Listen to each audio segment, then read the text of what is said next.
Welcome back to Public Art 101. This is session number 9, planning for the lifespan of your project. Okay, so if you've been following along in this process, you've heard me mention it 1,000 times already, and we're going to talk about it in more detail once again, because it's really, really important. A project doesn't end just because you put it in the public realm. It then has a life there. And over the course of its life, it needs to be taken care of, both for the community that it lives within and as an artist to ensure that your work is in as fine a form as possible for as long as possible. So we always want to plan for the end from the beginning. But I think the most important part is prior to an artwork being created, we work very closely with the artists. Our conservators work very closely with the artists to make sure that they're using sustainable materials and that they're considering our weather and the different elements that play into that, such as salt, um, that can really degrade artworks over time. And we take steps to use materials that are not going to create maintenance nightmares down the road for us. So that is a really big part of what we do, and it's a really important part of the service that we provide to Calgarians. Although we endeavor to ensure that all artworks last as long as possible, everything does have a lifespan. So, understanding how long an artwork is intended to exist and then planning for how to remove or repair it is an integral part of the process. So, this session is going to touch on planning for the long term care and maintenance and stewardship manual, as well as warranty versus damage management. Ownership, care, and maintenance. Ownership is first, so whoever owns the project is the one that needs to take care of it. So it's so often overlooked, but it's also really important for the future of your artwork. So whoever's taking care of it, whoever owns it, is responsible for preserving the work in the best state possible. It also means that whoever owns the project is responsible for reserving funding for the repair or removal of the project if necessary. A warranty is required with projects to ensure that the work is done well, but the warranty eventually expires and repairs need to be done over time, or if there is vandalism or any type of environmental damage during the warranty period, that is part of the life cycle and maintenance, not the warranty. And yes, you want to plan for the end of life of your artwork. Where does it go? Who does it belong to? How do we take it down? How do we share the story about it coming down? How do we honor the life of a project even when it's being removed? Even temporary projects, we work with the artist to outline what the intended lifespan is supposed to be. And then we have a system in which we keep the records for that artwork, and we do regularly check in on it. We work with community groups who are, on the ground, can see that artwork on a daily basis and kind of rely on them to let us know as well if things are changing or degrading faster than anticipated. Um, and also, after an artwork's lifespan, so if it's a physical object that is just meant to be temporarily in the public realm, we will remove it at the end of its lifespan. Ephemeral artworks that are meant to be kind of temporary activations in a space can be captured in a lot of different ways. So sometimes there's, video that goes along with it. Other times there's, maybe one element of a temporary activation is kept as part of the record of the fact that that artwork was in a space for a specific type of period of time. And yeah, we have kind of different ways that we work with the artist to determine what the best way to capture what the temporary activation was, and keep track of that in our database.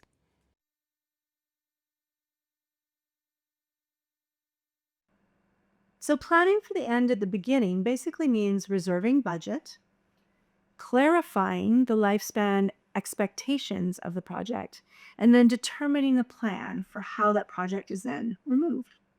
I would like artists to think about their intentions for how long they would like their artwork to live out in the world, what kind of space it's going to be situated in, and how that space, both the people in it and the environment and climate and circumstances of that site, how it will impact the artwork. and think about what you would feel is an acceptable degree of change to that artwork over time, and what you feel you would like to preserve as best as possible in a particular condition, and whether that's possible and what's required to make that possible. I think the very first thing you should start thinking about is how you want that artwork to live on in the public over a given span of time. And not all art is made to be permanent. Not some art is intended to be have a much shorter lifespan, but you really want to think about how you want it to evolve, because it's not going to be in a fixed static environment. It's not going to be in a gallery. It's in a changing space, and we can expect that artworks will change over time. So you really want to consider how you want to see it evolve, what you want to preserve, what you want to see kept as close to its original state as possible, and what you're comfortable with seeing change over time. Um, and then how to accomplish that is a much bigger question, and that's where conservation can come in and support throughout that process.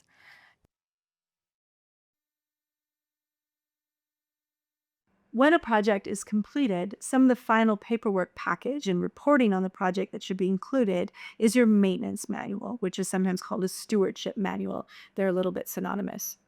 Ultimately, it's a manual that outlines all the aspects of the project, pulled directly from your detailed design report, how the project was installed. So that's important because sometimes, even in the detailed design process, there are minimal changes that happen when it goes into the ground itself. So it's a final installation report so that anybody who's taking care of this project in the future knows exactly what's happening so that they can fix it, take care of it, and preserve the artwork for as long as possible.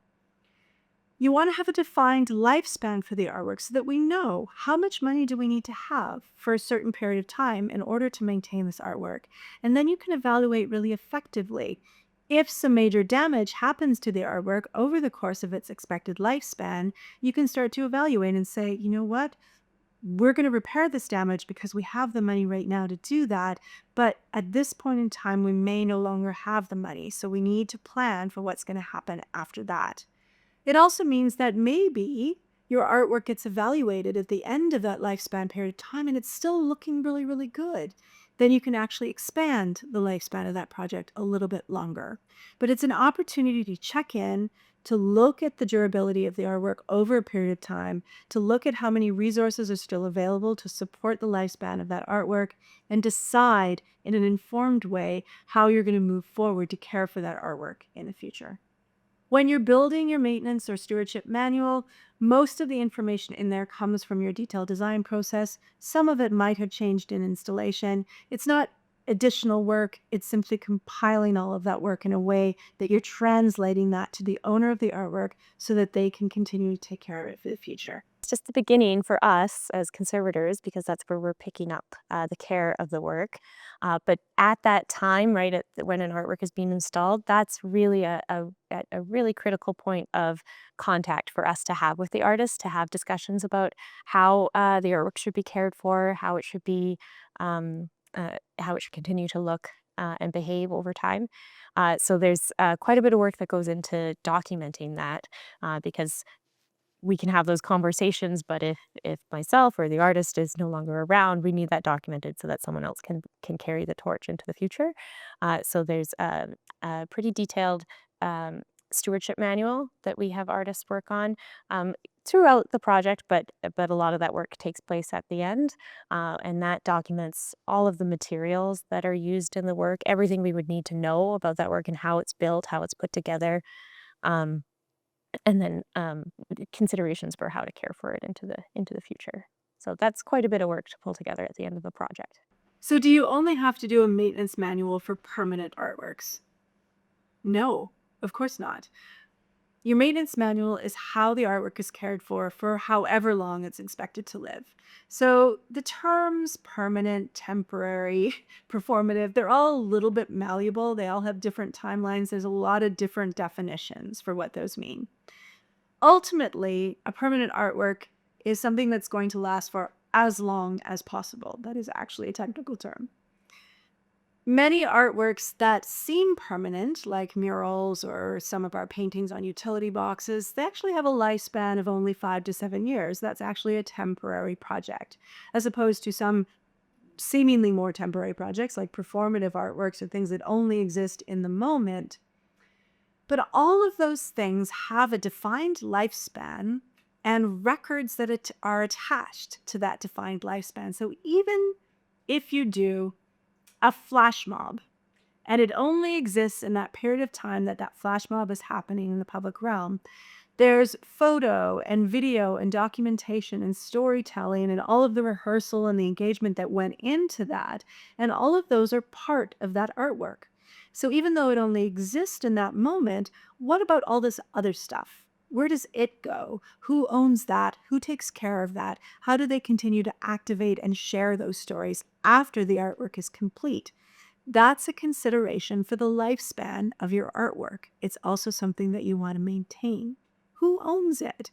If it was done with the community association, is there a representative on your community association who's going to care for that artwork, who's going to continue to share that story into the future, maybe plan another project? Hard to say. Things that are more in the temporary short term realm, like 5 to 7 years, like a mural, those become a little tricky. Often, because murals are seen as permanent, people become quite attached to them because they love them, they pass them every day, they're part of the world that they live in. But really, paint in the external realm only lasts in a really good quality for a short period of time. So we maintain that for as long as possible based on sun exposure, based on graffiti damage, based on how it adhered to the surface of the wall. All of those things get reevaluated over the course of the lifespan of a project. And it may last slightly longer, but at some point it will need to be repaired, replaced, or removed. So you need to plan for that so that people know. They know that it's eventually coming, that story is shared, and they're prepared for the fact that maybe their favorite piece isn't going to live for as long as they expected it to. It depends on who is commissioning the project and what their intentions are. What are the intentions of the site? What are the community's intentions? What's the scale of the budget? Is the intention of the project to have something that is to be long lasting or for there for a shorter term? And then the artist's input as well. What do they envision and how does it align? So it's something that's kind of decided jointly at the early. I would argue should be decided at the early stages of the projects, and then the project and the artwork be built to achieve that lifespan and that intention. With the advent of digital media, there's a lot more considerations about life cycle and maintenance that exist even outside of the physical realm. So now we're starting to look at how you maintain records, how you store digital media, how you continue to upgrade software over periods of time when things become obsolete. These are questions that become really fascinating in the overall preservation and conservation world. Often, if you have an artwork with a lifespan with an intention of 20 years, when you're dealing with new media and lights or sound or any kind of technology like that, some of its components may not meet that 20-year lifespan and may require life cycling throughout its life. There needs to be a plan in place for that, and we work very closely with the artist to develop a really robust stewardship manual so that we can migrate to new hardware if we need to. If we also will sometimes store attic stock of hardware pre-purchased in advance so that we can replace it with the same technology when the time comes. But there needs to be a plan in place, and there needs to be budget in place for that too, because it can be quite expensive to replace hardware partway through an artwork's lifespan. So it definitely needs to be thought about in a very big picture way from the get-go. Your warranty is not the same as damage management. And I've said this before, but it gets mixed up quite often. Your warranty is your guarantee as an artist that the work that you provided is going to last in the public realm for the time that you've said it would last. It's just a guarantee of your work. Things happen. It is the public realm. And quite honestly, the public does stupid things. Things happen. There's a lot of damage. People climb on things. They try to move things. And that is not your responsibility as an artist. So if stuff happens to your artwork that is damage or that's environmental damage, that's stuff that needs to be cared for by the life cycle and maintenance budget through whoever owns the project based on the information provided in the stewardship manual. This is really important to know so that you're not being asked as an artist to do repair work that you're not being paid for because they're calling it part of your warranty. This is important too. If your work gets damaged and the group who owns it decides that they want to repair it because it's so loved, it's an important part of the community, great. They need to contract you to do that work. So, any additional work that you do outside the scope of your initial contract, even if it's for repair and maintenance of your own project, is something you need to be paid to do. Right? A warranty doesn't cover anything that is beyond anyone's control. So warranty certainly doesn't cover vandalism or graffiti or, what an insurance company, I guess, would say acts of God, right? It only covers deficiencies that could have been avoided during fabrication or design. De-icing salts are the bane of everybody's existence, and they are everywhere in this city. And a lot of materials are very vulnerable to de-icing salts. And don't underestimate the level of vandalism and graffiti that could be imposed onto your artwork. Unfortunately, people can be pretty strong-willed with their when inflicting damage to an artwork. So don't underestimate what the public can do from a vandalism perspective, but also from a wear and tear perspective.